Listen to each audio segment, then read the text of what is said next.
3. Raging to play the chance of a lifetime. Long ago in a faraway land of Talsium, there lived a very smart teenager named Carrie. Carrie loved mathematics of all kinds, algebra, trigonometry, calculus. Carrie studied them all. In her spare time, Carrie liked to play geometry games. She would wander through the village, taking measurements and finding the perimeter and areas of her neighbor's house and gardens. One day, Carrie was sitting outside her family's cottage with her abacus, enjoying the last of the sunshine. Her mother came to the door and called her inside for dinner. Carrie went inside and joined her parents at the rough table in their small cottage. Here's some nice potato stew ready for us to eat. Oh, all right, Mother. What's wrong, darling? Don't you like potato stew? Of course, Mother. Though it would be nice to have something else once in a while. Yes, I know, dear. But me and your father are very poor, and we must count ourselves lucky to have food of any kind. It isn't the stew. Well, what then? You'll have trouble. Oh, Father, you know how long I studied the Castle of Knowledge? The master of all knowledge. Ultimate mathematician is the most respected of the land. My good daughter, in all my years could I collect enough money to pay for studies at the Castle of Knowledge. I'm afraid that you must set that dream aside. Yes, Father, I know it's foolish, but I keep hoping that something will happen, something to make my dream come true. Hold on to your hopes, dear. Who knows what might come to pass. Weeks passed, and one day, while Carrie was hanging up the wash and estimating the number of square inches in each sheet and towel, her mother came running up the road from the village. She was wearing a long printed scroll in her hand. Carrie, look, can you believe your eyes? Look! Calm down, Mother, and let me see what you were talking about. Carrie took the scroll from her mother's hands and read it. Announcement, a contest of wits. Answer 3 questions and the prize will be yours. Grand prize, a full 4-year scholarship to the Castle of Knowledge. All subjects who should enter should appear at the Royal Palace of Talsium tomorrow at noon. Can you believe this opportunity? I don't believe it is a chance of a lifetime. Mother, do you think I could possibly win? You're the smartest person I know, and if anybody could win, it's you. In the morning, Carrie dressed carefully in her best clothes. Just as the sun was coming up and the birds were beginning to sing, she set off on the long walk to the palace.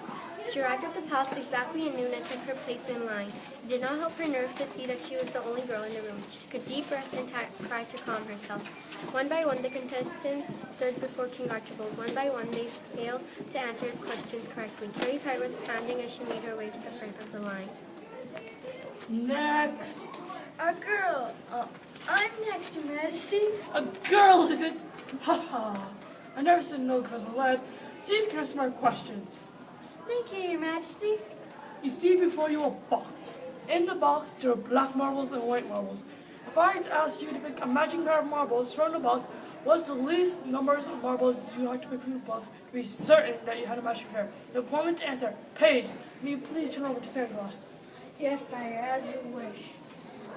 Well, if I pick 2 marbles, I might have 2 black ones or 2 white ones. In that case, I won't need to pick up another one.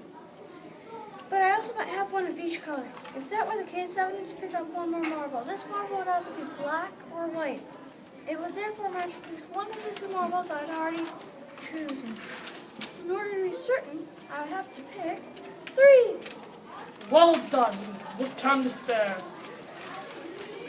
Are you ready for your next question? Yes, Your Majesty. Alright, you see before you a round spinner. I'm going to set the spinner in motion. I'm going to flick the arrow and set the spinner in motion.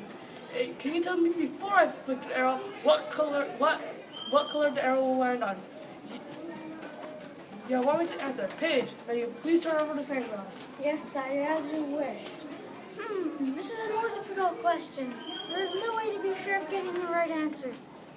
But if I study the spinner, perhaps I can see what is most likely to happen. The spinner has 12 spaces on it. 1 space is red, 1 is green, and 1 is blue. The rest of the spaces are purple. That means 0 is most likely to land on purple. It has to be my answer. Purple. It should be purple. King Archibald flicked the arrow and it spun round and round. Carrie held her breath until the arrow finally came to rest on one of the purple spaces. Well done, indeed. You only have 1 more question and the scholarship is yours. Very well, Your Majesty. You see before you 2 regular 6-sided dice. When I roll the dice, the dots that show on their faces always add up from number 2 to 12. If I roll the dice 100 times, what number will come up the most? You have 1 minute to answer. Hey, turn on the sandbox. Yes, sire, as you wish. This one. Shh, I'm thinking. This is another tricky question. Let me think. How many different ways are there to make each number? You can only get a 2 by rolling a 1 and 1. How about a bigger number? You can roll a 5 by getting a 4 and 1, or a 3 and 2. You can get a 6 by rolling a 1 and 5, 2 and 4, or a 3 and 3. That's a lot of possibilities. Maybe that is the answer. But what about 7? 1 and 6, 3 and 4, 5 and 2. Time is about to run out. Oh dear. Time. 7. Sire, the sun ran out. Yes, just in the time. Hey, cut down and hang in the dice. Archibald rolled the dice 100 times while the page kept the tally. Carrie jumped each time a 7 showed on the dice. At the end, the king had rolled a 2 only 3 times. He had rolled a 6 15 times. He had rolled an 8 11 times. But he had rolled a 7 19 times. Congratulations, Carrie. You have won the scholarship. You begin your studies on Monday morning. Yes, oh yes. Thank you, Your Majesty. Congratulations. I can't believe you did it. You really did it. Yes, I did. I'm a very lucky girl. Cut.